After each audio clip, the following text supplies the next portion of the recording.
Shalom Bapak Ibu Saudaraku. Kita bersyukur Tuhan pertemukan kita kembali di Sabtu pagi ini. Tentu itu adalah anugerah berkat dari Tuhan buat saudara dan saya. Maka mari sebelum kita melangkah memasuki minggu yang baru, hari esok, kita kembali bawa kesediaan kita untuk menerima firman Allah di dalam perenungan hari ini. Kita awali dengan doa saudaraku. Mari kita berdoa. Tuhan Yesus, terima kasih karena Engkau sudah tuntun kami sepanjang minggu ini. Dan kami ada di hari Sabtu ini, itu anugerah berkat darimu. Kami mohon Tuhan Engkau berkati kami di sepanjang hari ini, agar ketika kami memasuki minggu yang baru besok, kami tetap ada dalam keadaan diberkati Tuhan. Karena hari ini Tuhan jaga lindungi kami, sehingga bersama dengan Tuhan kami tetap sehat, kuat beriman, dan hidup kami mempermuliakan nama-Mu. Karena itu ya Allah, mari Engkau berfirman untuk kami, karena kami telah sedia mendengarkannya. Demi Yesus Tuhan kami, amin. Saudaraku, bacaan Alkitab kita di Sabtu pagi ini terambil dari kitab Amsal 17 ayat 21 hingga ayatnya yang ke-28. Demikian firman Tuhan. Siapa mendapat anak yang bebal mendapat duka, dan ayah orang bodoh tidak akan bersuka cita. Hati yang gembira adalah obat yang manjur, tetapi semangat yang patah mengeringkan tulang. Orang fasik menerima hadiah suapan dari pundi-pundi untuk membelokkan jalan hukum. Pandangan orang berpengertian tertuju pada hikmat, tetapi mata orang bebal melayang sampai ke ujung bumi. Anak yang bebal menyakiti hati ayahnya dan memedihkan hati ibunya. Mengenakan benda orang benar adalah salah, memukul orang mulia pun tidak patut. Demikian bacaan Alkitab kita dengan tema renungan kita di hari ini yang dituliskan dalam Sabda Bina Umat, yaitu hati yang gembira adalah obat. Saudaraku, tentu tema khotbah kita ini mengingatkan lagu yang sering dinyanyikan oleh anak-anak sekolah minggu, dan tentu juga baik bagi kita orang dewasa untuk menyanyikannya. Hati yang gembira adalah obat. Saya pikir apa yang dikatakan di tema khotbah ini tidak dapat kita bantah, tidak akan kita salahkan, kita tidak memprotesnya.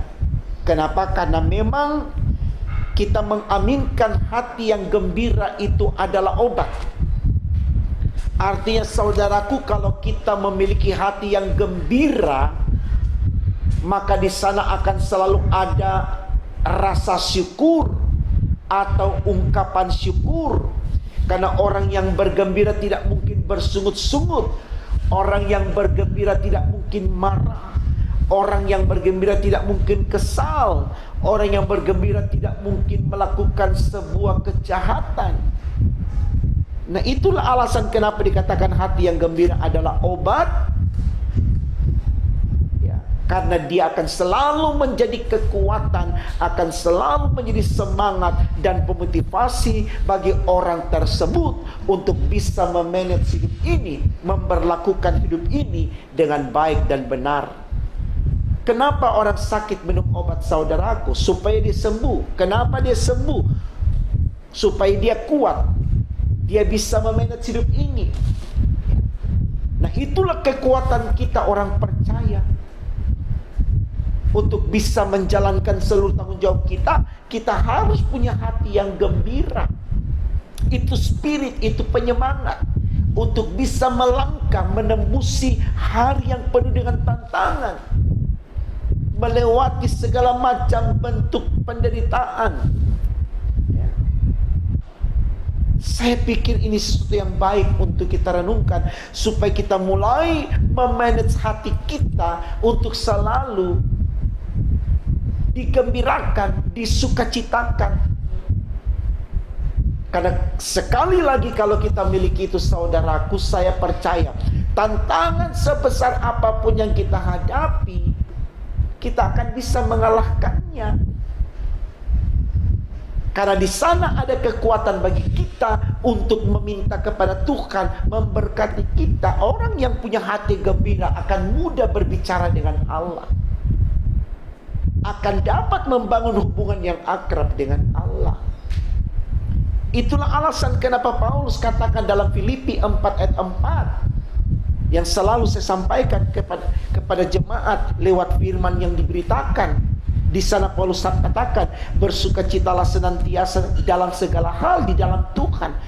Bersukacitalah senantiasa, arti saudaraku, selalu, tidak dibatasi oleh ruang dan waktu. Kita selalu berani untuk menyatakan bahwa apa yang kita hadapi dan alami itu berkat, sehingga ada sukacita, ada gembira di dalam hati kita. Ya. Jadi jangan kita melihat sesuatu dalam bentuknya. Ibarat makanan, misalkan kita bilang ini makanan kalau ini ayam rica, tapi kalau ini cuma tempe kita bilang ini bukan makanan. Tidak selalu orang yang makan ayam rica lalu kemudian hidupnya bahagia, tidak saudara. Tapi ketika dia berani mengakui bahwa tempe dan tahu adalah sesuatu yang bisa berguna bagi tubuhnya, bagi kesehatannya, maka dia akan menikmati dengan sukacita, dan akhirnya sukacita itu membuat dia menjadi kuat di dalam menata kehidupan yang Tuhan anugerahkan kepadanya. Jadi saya pikir ini baik sekali saudaraku untuk kita renungkan, supaya kita tahu bagaimana kita mengisi di waktu yang sisa sedikit di minggu ini dengan sesuatu yang betul-betul dibangun dari hati yang gembira, sehingga ketika kita ada di minggu besok dan menjalani sepanjang minggu besok, kita tetap dengan kekuatan hati itu untuk menjalankan apa yang menjadi tanggung jawab kita. Tidak ada sungut-sungut di sana, tidak ada marah di sana, tidak ada benci di sana, karena hati kita selalu gembira. Bersediakah saudaraku untuk menjalani kehidupan minggu depan, minggu besok, sepanjang hari yang ada di minggu besok dengan hati yang gembira? Kita harus berani jawab, bersedia, karena itulah yang Tuhan inginkan. Dan tentu itu juga yang menjadi kekuatan bagi kita. Saya tidak tahu saudaraku, ada berapa banyak tantangan pergumulan yang akan kita hadapi di minggu besok dan sepanjang hari di minggu besok. Tapi sekali lagi, kalau kita ada hati yang gembira, kita akan bisa menghadapi itu. Kita tidak akan berkeluh kesah. Kita akan terus bersyukur, dan syukur itu sesuatu yang menyemangati kita, dan akhirnya kita akan menjadi pemenang.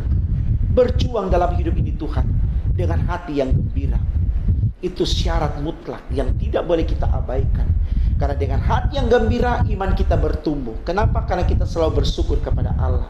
Dan ketika iman kita bertumbuh, kita akan bergaul akrab dengan Allah. Kenapa? Karena orang yang punya iman pasti selalu mengandalkan Tuhan. Dan ketika kita dalam mengandalkan Tuhan, pasti kita diberkati olehnya. Dan itulah kehidupan kita. Karena Tuhan berpihak kepada orang-orang yang mengandalkan Dia, kepada orang-orang yang percaya kepada Dia. Semangati diri, berjuang untuk selalu memiliki hati yang gembira. Maka tidak hanya menjadi obat bagi sakit kita, tapi juga menjadi semangat bagi hidup kita, dan tentunya menjadi berkat bagi harapan dan keinginan kita. Tuhan memberkati firman-Nya. Amin. Mari kita berdoa saudaraku. Terima kasih Tuhan, karena Engkau sudah memberikan kami pengertian di pagi ini bagaimana kami berjuang dalam hidup dengan selalu memiliki hati yang gembira, karena di dalamnya ada kekuatan bagi kami untuk memaknai kehidupan tersebut, dan kami tidak pernah takut, gelisah, gentar untuk menghadapi apapun itu, karena kami tahu dengan hati yang gembira kami akan selalu bersyukur kepadamu, dan syukur itu menjadi kekuatan iman kami, dan iman kami menjadikan kami selalu dekat dan mengandalkan Engkau dalam hidup kami Tuhan. Mari Tuhan Yesus, Engkau tolong berkati kami, agar dengan berkat-Mu benar-benar kami melangkah dengan hati yang gembira, menutup minggu ini dan membuka minggu besok, dan menjalani sepanjang minggu besok tetap dengan hati yang gembira, karena Di dalamnya kami akan merasakan damai sejahtera Allah, dan itulah sorga bagi kami. Terima kasih Allah di sorga, ampunkan salah dosa-dosa kami Tuhan. Dengarkan doa kami, sempurnakan dan kabulkan, karena kami berdoa hanya dalam nama Tuhan Yesus Allah kami yang hidup. Haleluya, puji Tuhan. Amin.